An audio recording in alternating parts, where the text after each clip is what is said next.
আমিও মোবাইল চালাই। এই যুবক ভাইরা মোবাইলটা খুলে বাঁ দিকে যায়, আর আমিও মোবাইল মোবাইলটা খুলে ডান দিকে যায়। তুমি মোবাইলটা খুলে ন্যাংটা ছবি দেখো, পর্নো ভিডিও গুলো দেখো, আর আমি মোবাইলটা খুলে কোরআনের তাফসীর গুলো দেখি, আহলে সুন্নাত ওয়াল জামাতের ভালো ভালো মাসলা মাসাইল গুলো শুনি, ভালো ভালো ওয়াজিনদের ওয়াজ শুনি। তোমার আমার মধ্যে পার্থক্য কি জানো? তুমিও বাড়ি যাবে, আমিও বাড়ি যাব, সবাই বাড়ি যাব। তুমি তাড়াহুড়ো করে বাথরুম যাবে, হাত মুখটা ধুয়ে নেবে, উপর হয়ে শুয়ে যাবে। এ নওজোয়ান যুবকেরা, তুমি যখন ঘুমাতে যাও রাত 2টা না হলে ঘুমাবে না, আর আমরা ইশার নামাজ পড়ে খাওয়া দাওয়া করে ঘুমিয়ে যাই। তোমার বেলা 10টা না হলে ঘুম ভাঙে না, আর আমার ফজরের আগে ঘুম ভাঙতে হয়। এ বাপ, তুমিও বাড়ি যাবে, বাথরুম যাবে, আমিও বাথরুম যাব। তুমিও 3 বেলা খাও, আমিও 3 বেলা খাই। তুমি যখন বাথরুম যাবে কোনো তরিকা নাই। আমি যখন বাথরুম যাব, বাথরুম যাওয়ার আগে মাথায় টুপি নেব, বাম পা দিয়ে বাথরুমে পা রাখবো, দোয়া করব, আল্লাহুম্মা ইন্নী আউযু বিকা মিনাল খুবসি ওয়াল খাবাইস। বাথরুমে যাব, বাম পা দিয়ে বাথরুমে ভরবো, হাঁটুর উপরে বাম পা দিয়ে বাথরুমে বসবো, আর হাঁটুর উপরে কাপড় আমরা তুলবো না। তুমি তো এমন করে পেশাব করো তো মনে কাপড় মাথার উপরে, পেশাব করতে জানো না তুমি। হ্যাঁ, বাথরুমে যখন বসবো হাঁটুর উপরে কাপড় উঠবে না, মাথার টুপিটা খুলবো না। শোনো, যারা বাথরুমে বসে মাথায় টুপি দেয়, আল্লাহ রহমত, তাদের যৌবন অতি অল্প দিনে নষ্ট হবে না। বাথরুম থেকে বার হবে, ডান পা দিয়ে বার হবে। তুমি তো হাত মুখ দিয়ে উপর হয়ে শুয়ে যাও, আমিও হাত মুখ ধুই, তবে তোমার মতো নয়। আমার নবী যেমন করে শিখিয়েছে ওজুটা বানায়, সুন্নত তরিকায় হাত মুখ ধোয়। তুমি খাবার খাও বেঈমানদের মতো, আমি খাবার খাই নবীর তরিকা মতো। তুমি শুয়ে থাকো, উপর হয়ে শুয়ে যাও, আমি শুয়ে যাই, ডান কাত হয়ে শুয়ে যাই। তুমি জিজ্ঞাসা করবে, মৌলানা সাহেব তোমরা ডান কাত হয়ে কেন শোও? নবী ডান কাত হয়ে শুয়েছিলেন, ডান কাত হয়ে শুতে বলেছেন। পৃথিবীর বৈজ্ঞানিকরা বলে বাম দিকে হার্ট আছে, এই স্তনের 2 আঙ্গুল নিচে হার্ট আছে, কলব আছে, দিল আছে। নবী আমার বলেন, মুসলমান যখন ডান কাত হয়ে শোবে তখন বাম দিকের হার্ট রেস্ট পাবে, ওই বান্দাটা হার্ট অ্যাটাক থেকে রক্ষা পেয়ে যাবে। তুমি তো হার্ট অ্যাটাক করে মারা যাও, প্যারালাইসিস হয়ে মারা যায়, স্ট্রোক হয়ে মারা যায়। আরে ওটা তো বাহানা। তুমি নবীর তরিকায় শোও, নবীর তরিকায় খাও, নবীর তরিকায় বাথরুম যাও, দেখবে তোমার সিজদাই হয়ে তোমার ইন্তেকাল হবে, তোমার কালেমা জুবানে নসিব হয়ে তোমার মরণ হবে। আল্লাহুম্মা সাল্লি।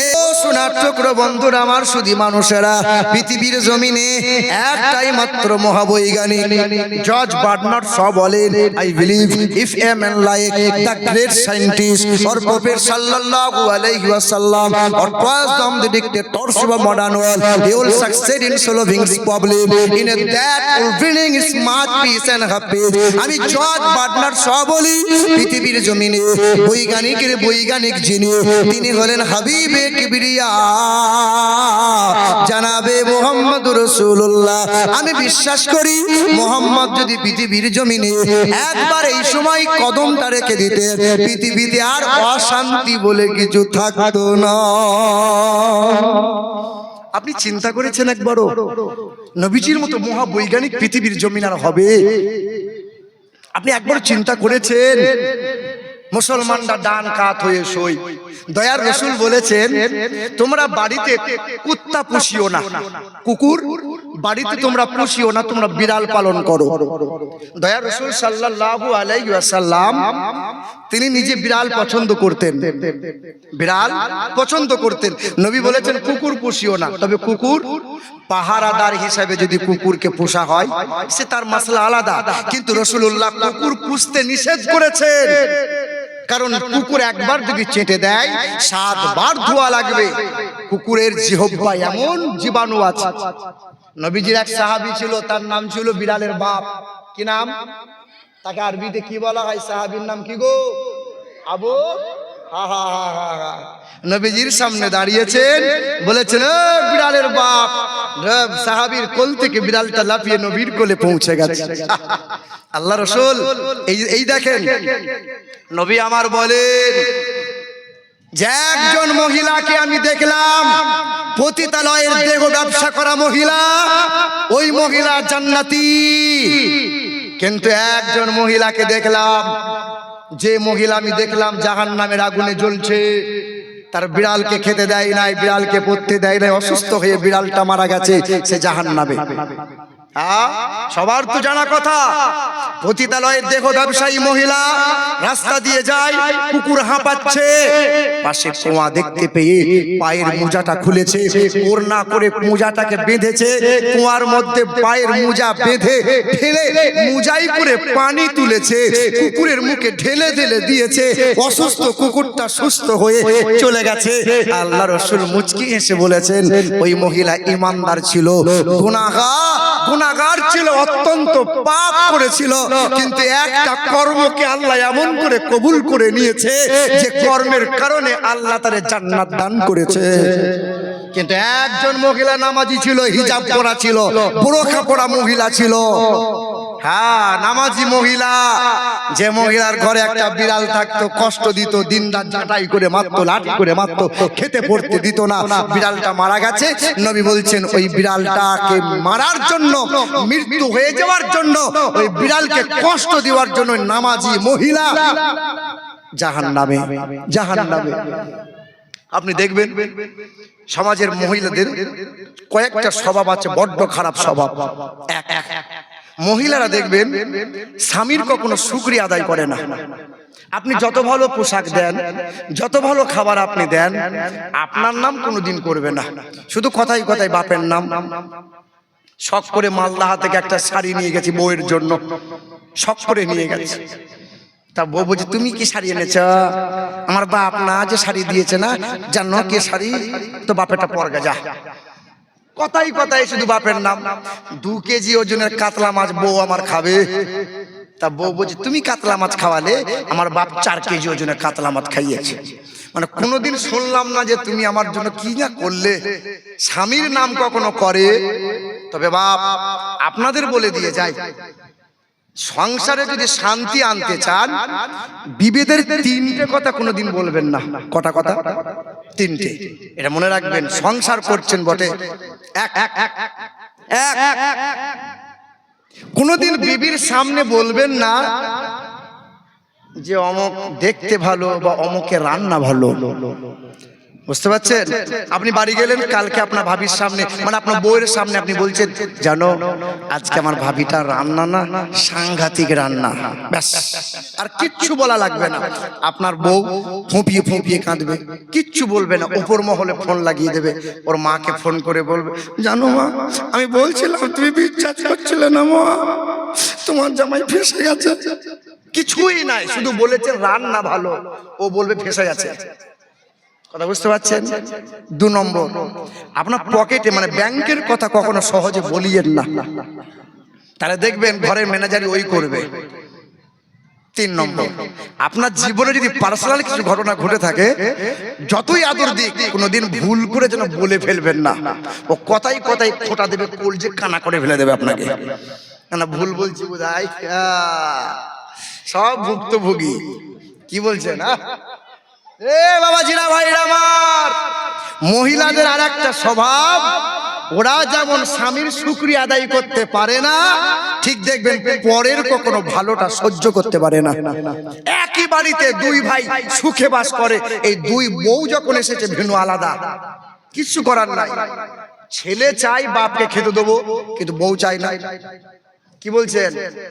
শাশুড়ি চাই যে জামাই আমার বসে চলুক, কিন্তু শাশুড়ি কোনোদিন চাই না, শাশুড়ি কোনোদিন চাই না, শাশুড়ি সব সময় চাই যে মেয়ের বর আমার বসে চলুক। তা মেয়ের বর মানে তোর জামাই যদি তোর বসে চলবে, তা তোর ছেলেটা তোর শাশুড়ির বসে চলুক। যখনই ওর ছেলে ওর শাশুড়িকে আম্মা জান বলে, তখনই ওই শাশুড়ি বলে, আমার ছেলেটাকে বশ করে নিয়েছে গো। হ্যাঁ গো। আর ওর জামাইকে বশ করে কিছু বলবে না। আফসোস ব্যাপার। দেখেন দুই ভাই একই বাড়িতে বাস করে, মিলেমিশে বাস করে, দিয়ে ঝগড়া অশান্তি হয়ে আলাদা, গরু আলাদা, গোয়াল আলাদা, ঘর আলাদা, খাট পালং সব আলাদা হয়ে গেছে। এরও ঘরে একটা গরু সাদা গরু, ওরও ঘরে একটা গরু সাদা গরু। এরও গরুতে দুধ দেয়, ওরও গরুতে দুধ দেয়। ছোট ভাইয়ের গরুতে দুধ দেয় তো 5 কেজি করে দুধ দেয়, আর বড় ভাইয়ের গরুতে দুধ দেয় তো 2 কেজি বেশি দুধ দেয় না। বড় ভাবির খুব খুব রাগ হয়, খুব রাগ হয়। কথায় কথায় শুধু বলে, তুমি যে 5 ওয়াক্ত নামাজ পড়ছো কি করছো? বলে কেন? তা নামাজ পড়ছো তো দোয়া করতে পারছো না, দুধ যেন বেশি হয়ে যায়। তা বলছে আল্লাহ কি করবো, আল্লাহ আল্লাহ যা দিয়েছো অতি সন্তুষ্ট হতে হয়। বলে নামাজ পড়ছো না, ঘোড়ার ডিম পড়ছো। তুমি নামাজ পড়ে যদি দুধ যদি বাড়াতে না পারো, তাহলে এক কাজ করো, তুমি নামাজের পরে বদদোয়া করো যেন ওর গরুটা মরে যায়। মানে সহ্য হচ্ছে না, ওর গরুতে 4 কেজি 5 কেজি দুধ দেবে, আমার গরুতে হবে না কেন? সহ্য করতে পারছে না। এমাল কি করেছে? বড় ভাই ঈশার নামাজ পড়ে, ঈশার নামাজ পড়ে মসজিদের এক কোণে বসে বসে দোয়া করছে, রব্বানা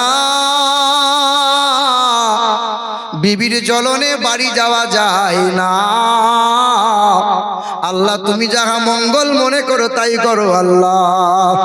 আল্লাহর কাছে দোয়া করেছে, এমন সময় মসজিদের সামনে ছেলেটা ডাক দিয়ে বলছে, আব্বা তাড়াতাড়ি জলদি করে বাড়ি চলো, গরুটা মরে গেছে।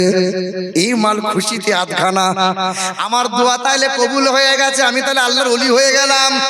সাংঘাতিক দোয়া, সাংঘাতিক কারেন্টের মতো কাজ হয়ে গেল। এ মসজিদ থেকে বেরিয়ে ক্যাচাটা মেরে দৌড়ে শুরু করেছে।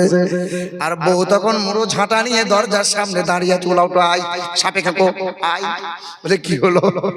বলে কি দোয়া করলে তুমি বলো? বলে দোয়া আমি করেছি, আমি দোয়া করেছি। বলে দোয়া করলে তো তোমার গরু মরলো কেন বলো? বলে সর্বনাশ, আমি দোয়া করেছি, আল্লাহ যা ভালো মনে করে আল্লাহ তাই করেছে। এ মুসলমান বাবারা ভাইরা আমার, তো ওই মানুষটা বলে মালাকুল মাউত ফেরেশতা এসেছিল, আমি দোয়া করেছিলাম, আল্লাহ দোয়া কবুল করেছিল। তবে একই রঙের গরুটা দেখতে ছিল, ওরও গরু সাদা রঙের, আমারও গরু সাদা রঙের। মালাকুল মাউত ফেরেশতা একটু গোলমাল করে দিয়েছে। জোরে বলো নাউজুবিল্লাহ। মুসলমান বাবারা ভাইরা আমার, ও সোনার টুকরো বন্ধু, এটাই বুঝাতে চাইছি, পরের জন্য যে মঙ্গল কামনা করবে আল্লাহ তারে অমঙ্গল করে দেবে। কোনদিন কোনো অমঙ্গল কামনা করিয়েন না। যার অমকের ছেলে দেখবেন অনেক সময় ওর ছেলে লেখাপড়া ভালো হয়, তো এ বাপ মা সহ্য করতে পারে না।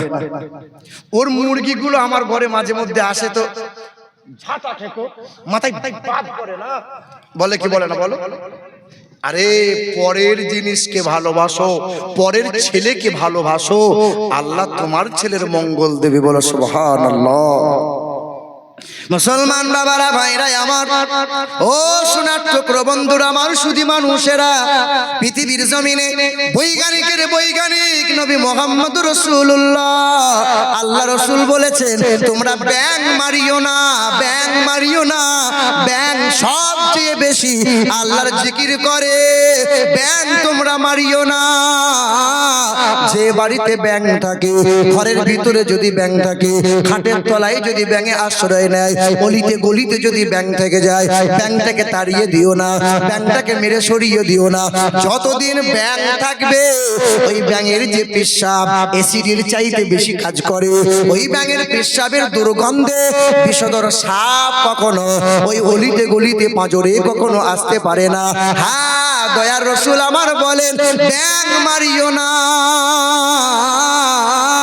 মুসলমান সোনার টুকরো বন্ধুরা আমার, সুধী মানুষেরা, বিড়ালকে মারতে মানা করলেন। বিড়াল পোষো, যে বাড়িতে বিড়াল পোষা হয় নবী বলছেন জেন খবিশ ওই বাড়িতে টিকবে না। যে বাড়িতে বিড়াল থাকবে আল্লাহ রহমতের ফেরেশতা আনাগোনা হয়, কিন্তু কুকুর থাকলে আসবে না।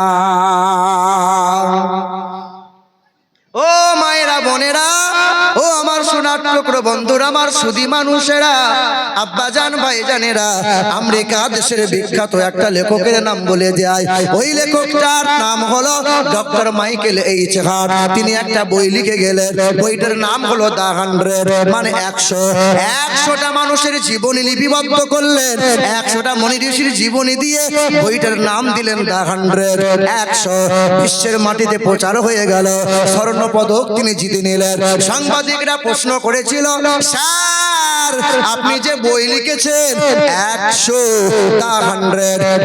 ভালো ভালো মানুষের জীবনী লিখলেন, আপনি তো খ্রিস্টান, আপনার নাম ডক্টর মাইকেল এইচ হার্ট, খ্রিস্টান মানুষ হয়ে বইটার শুরুতে আপনি যিশুর জীবনী তো লিখলেন না, আব্রাহাম লিঙ্কনের জীবনী আপনি লিখলেন না, লেনিনের জীবনী আপনি লিখলেন না, গুরু নানকের জীবনী আপনি লিখলেন না, গৌতম বুদ্ধের জীবনী আপনি লিখলেন না, মহাবীরের জীবনী আপনি লিখলেন না, শ্রী চৈতন্যের জীবনী আপনি লিখলেন না, রামকৃষ্ণের জীবনী আপনি লিখতে তো পারলেন না, বইটা শুরুতে আপনি নবী মুহাম্মদের জীবনীটা কেন লিখলেন?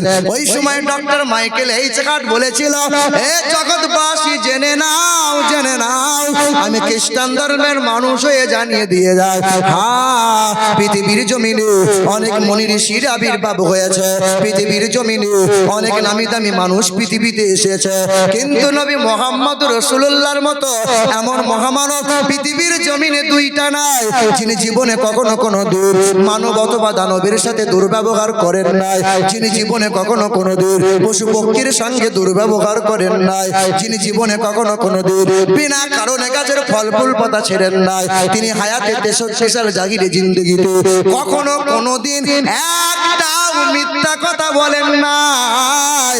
সবার চরিত্রে দাগ পাওয়া যায়, নবী মুহাম্মদ রাসূলুল্লাহর চরিত্রে যার বিন্দু মাত্র কোনো দাগ নাই, তাই তো নবীজির জীবনী দিয়ে বইটা শুরুয়াত করে দিলাম। আরেকটু জোরে হবে না? এ মুসলমান, ও সোনার টুকরো বন্ধুরা আমার বাড়ি থেকে 5 কিলোমিটার দূরে বোলপুর শান্তিনিকেতন, নাম শুনে থাকবেন আপনারা, কবিগুরু রবীন্দ্রনাথ ঠাকুর। উনি একবার চীন দেশে গিয়েছিলেন। চীনের বিকিং শহরে ইয়াংশিকিয়াং হংহ নদীর তীরে চীনের সভ্যতা গড়ে উঠেছে। ওই জায়গায় দাঁড়িয়ে দাঁড়িয়ে 3 ঘন্টা লেকচার দিয়েছিলেন। চীনের ছেলেমেয়েরা প্রশ্ন করেছিল, স্যার স্যার আপনি 3 ঘন্টা লেকচার দিয়ে বেরিয়ে যাচ্ছেন, তবে একটা কথার উত্তর দেওয়া লাগবে, আপনি যে মুসলমানদের মাথায় টুপি পরেন, আপনি যে মুসলমানদের মতো জুব্বা পরেন, গালে দাড়ি রাখেন, এটা হিন্দু ধর্মের রীতিনীতি, এটা বংশের কোন নীতি। সেই দিন বিশ্বকবি কবিগুরু বলেছিল, না না আমি ঠাকুর বংশের মানুষ হয়ে বলে দিয়ে যাই, মুখে দাড়ি রাখা, মাথায় টুপি দেওয়া, লম্বা জুব্বা পরিধান করা আমার বংশের নীতি নয়, আমার ঠাকুর বংশের নীতি নয়, বেদ পুরাণের নীতি নয়। আমি জানি ইসলাম ধর্মের মহাগুরু নবী মুহাম্মদ রাসূলুল্লাহর অসংখ্য আদর্শের ভিতরে 3টি আদর্শ বড় ভালো লাগে, তাই আমি পালন করে যাই। সালটা ছিল 1934 সাল। আমার দাদুদের মুখের কথাই শোনা, 1934 সালে ওই কবিগুরু একবার বড় শখ হয়েছিল, আমি নবী দিবস পালন করব। গোটা বিশ্বের মানুষ যখন নবী দিবস পালন করে, ওই সময় কবিগুরু রবি ঠাকুর নবী দিবস পালন করার বড় তামান্না। 1934 সালে হিন্দু খ্রিস্টান আদিবাসী মুসলমানদের আমন্ত্রণ করেছিল বোলপুর শান্তিনিকেতনে। হাজার হাজার মানুষ হাজির হয়েছিল। কবিগুরু 1.5 ঘন্টা লেকচার দিয়েছিলেন। 1.5 ঘন্টা লেকচারের সারমর্ম এটাই ছিল, আমার জানা মতে ইসলাম ধর্মের মহাগুরু কল্যাণকর্তা জানাবে মুহাম্মদুর রাসূলুল্লাহর মতো এমন আদর্শবান মহাপুরুষ পৃথিবীর জমিনে 2টা নাই। আমার জানা মতে জগৎগুরু কল্যাণকর্তা মুক্তির দূত নবী মুহাম্মদুর রাসূলুল্লাহ। এই যে আপনাদের মালদা পুকুরিয়া বলে একটা থানা আছে, থানা পুকুরিয়া থানার আন্ডারে, গ্রামের নামটা বলবো না, এখন পরিস্থিতি বড় খারাপ।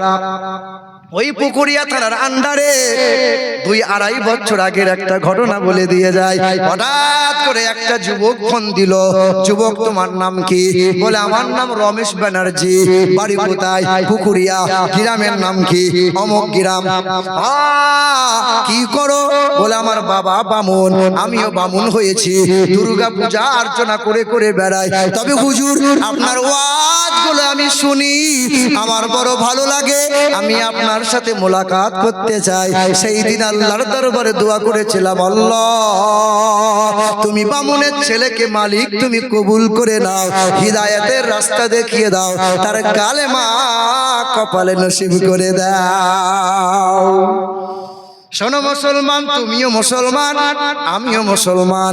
হ্যাঁ, ওই বামুন ঘরের ছেলেটা আমার সাথে যোগাযোগ করলো। ভোরের বেলায় ট্রেন ধরেছিল, ইন্টারসিটি ট্রেন ধরেছিল, আমার ঘরে হাজির হয়ে গেল। দ্বিপহরের সময় হাজির হয়েছিল। আমাকে জিজ্ঞাসা করে, হুজুর আপনারা যে নবী নবী নবী নবী করেন, আমাদের বেদ পুরাণে কতবার নবীজির কথা বলা আছে? আমি বললাম, শোনো বাবা, 4 যজুর্বেদ, ঋক্সাম, অথর্ব, 4 বেদে কম বেশি 71 বার নবী নবী নবী মুস্তাফার গুণগান করা হয়েছে। বেদে বলা আছে যে ইন্দ্র যো না উপস্রোত নামে নরসংসা ভবিষ্যতে যোরদস্য যোদিতা যো কিশস্য ব্রহ্মাণ্ড নাথে মনুষ্য কীরে আমসন্তা সরতি শতপতি মারমেহে সুন্দরাম মঙ্গলাম নরসংসা।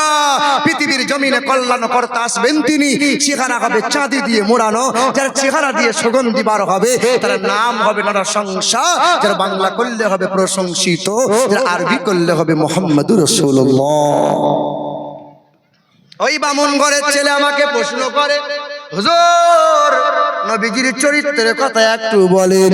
আমি বললাম, শোনো, তোমাদের বেদে লেখা আছে অষ্টগুণ প্রসঙ্গি পর্যন্তে কৌলাংচ তমস্রতংচ প্রজ্ঞাচ বহুভাষিতাচ দানং যথা শক্তি কৃতজ্ঞতাচ।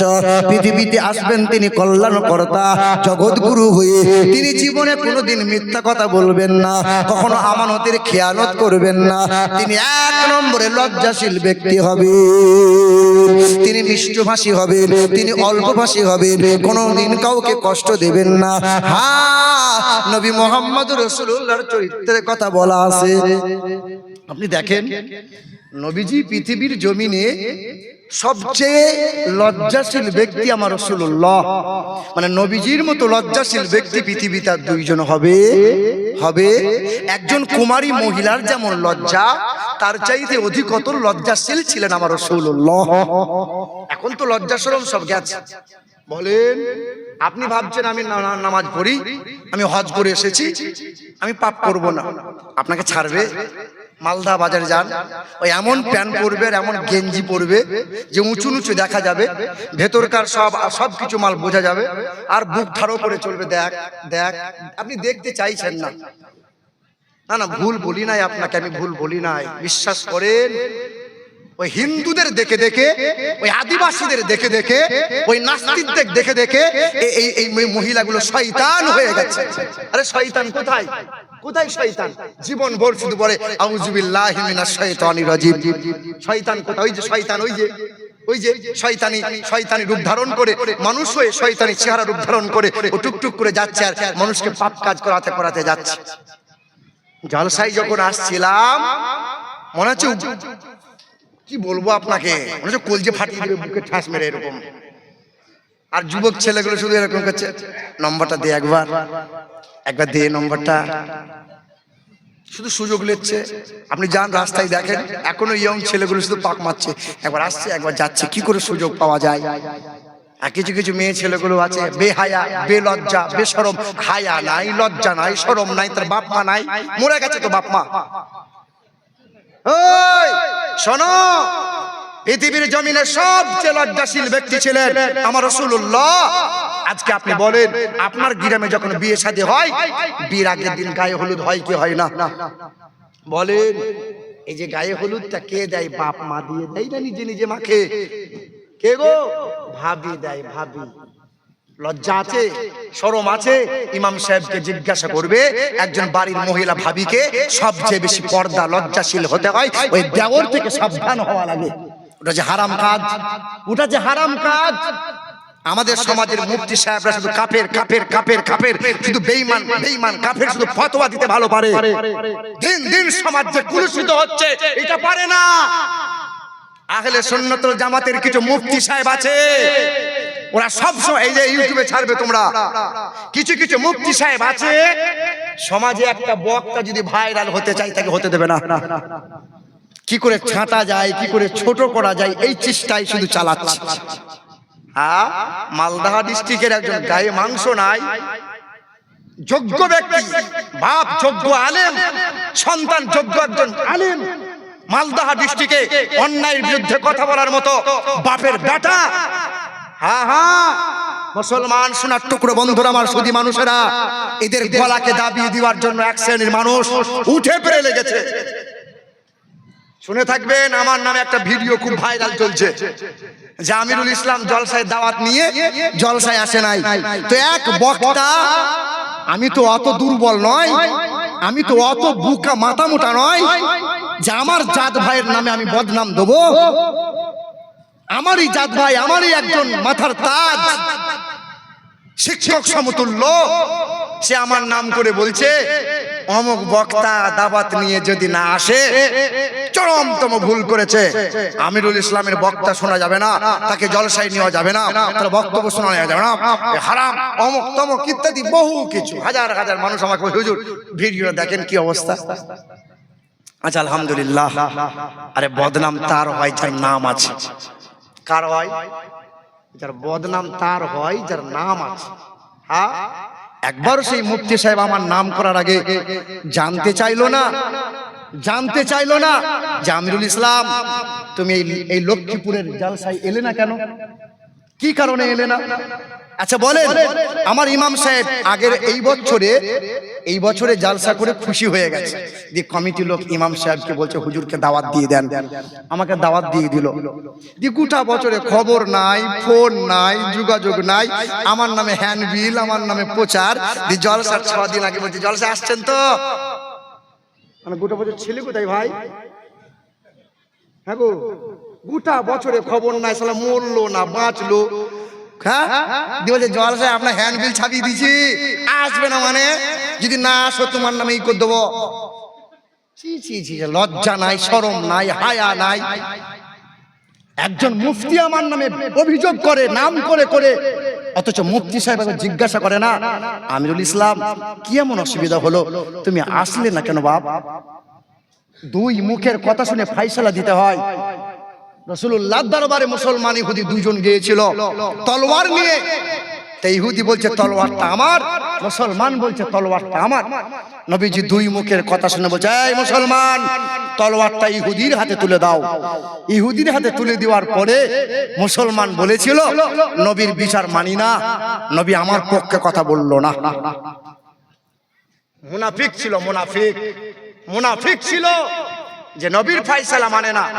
এক শ্রেণীর মানুষ আছে দেখবেন মাথায় টুপি পরে না, ইচ্ছা করে টুপি পরবে না, আছে না নাই? ইচ্ছা করে টুপি মাথায় দেবে না, নামাজ পড়বে, কিন্তু ছোট পোশাক পরে নামাজ পড়বে, ইচ্ছা করে। এটা মুনাফিক। দেখেন তো, মুসলমান বলেছে নবীর ফায়সালা মানি না, ওমরের কাছে চলো। ওমরে ফারুকের দরবারে হাজির হয়ে তখন মুনাফিক তখন বলছে, হুজুর আপনি জাত ভাই, আপনার পিছনে নামাজ পড়ি, আপনাকে বড় ভালোবাসি হুজুর, আপনার জন্য কলজে কেটে দেবো। ওমরে ফারুক বলছে, বাপ কাঁদিস না, বল কি হয়েছে বল। বলে হুজুর এই তলোয়ারটা কেড়ে নিয়েছে, আমার রকের তলোয়ার। বলছে বাপ কাঁদিস না বাপ, চুপ কর। মুনাফিক তো মিষ্টি মিষ্টি কথা বলে, মানুষের পেট থেকে কথা নেয়, ওই বেটা আবার ওখানে গিয়ে লাগায়। দুই মুখো সাপ মুনাফিক। ইহুদি বলছে হুজুর বিচার আপনি করবেন, কিন্তু রাসূলুল্লাহর দরবারে আগে বিচারটা নিয়ে যাওয়া হয়েছিল। আপনার জাত ভাই মুসলমান বলেছে নবীর ফায়সালা মানি না, নবীর ফায়সালা মানি না। মুসলমান সোনার টুকরো বন্ধুরা আমার সুধী মানুষেরা, আব্বাজান ওমরে ফারুক রাদিয়াল্লাহু তাআলা আনহু তলোয়ারটা নিয়ে মুসলমানের মাথায় চালিয়ে দিয়েছে। গলা থেকে মাথা আলাদা, ধরটা কাতলা মাছের মতো লাফাতে শুরু করেছে। মুনাফিকরা তখন বলেছিল, হত্যার বদলে হত্যা চাই, ওমরের মাথা চাই, হত্যার বদলে হত্যা চাই, ওমরের মাথা চাই। নবীজির কাছে বিচার। আল্লাহ রাসূল বলছে, বাপ ওমর, একবার আমাকে জিজ্ঞাসা করতে পারলে না? ওমরে ফারুক, আমাকে জিজ্ঞাসা করতে পারতে, মাথাটা কেটে দিলে বাবা। ওমরে ফারুক বলছেন, ইয়া রাসূলুল্লাহ, যে আপনার ফয়সালা মেনে নিতে পারে না, আমি ওমরে ফারুক তাকে ঈমানদার মনে করতে পারি না। এই যে ইচ্ছাকৃতভাবে নবীর সুন্নতকে ত্যাগ করছো যারা, ইচ্ছাকৃতভাবে মাথায় টুপি না দিয়ে নামাজ পড়ছো যারা, ইচ্ছাকৃতভাবে লম্বা পোশাককে বাদ দিয়ে ছোট পোশাক পরে নামাজ আদায় করছো যারা, কোরআন জানিয়ে দিয়েছে, ফালা ওয়া রাব্বিকা লা ইউমিনুন। জিবরাইল ফেরেশতা এসে বলেছিল, ইয়া রাসূলুল্লাহ, আপনি বলে দেন যে নবীর ফয়সালা মেনে নিতে পারে না, নবীর সুন্নতকে যে ইচ্ছাকৃতভাবে ত্যাগ করে দেয়, নবীর কথাকে যে স্বীকার করে নিতে পারে না, ওই ব্যক্তি কখনো মুমিনের খাতায় পড়ে না, পড়ে না, পড়ে না। কষ্ট হচ্ছে আপনাদের বাপ, কষ্ট হচ্ছে। আমার শরীর খুব ভালো নেই, আমি রেগুলার মাহফিল করতে পারছি না।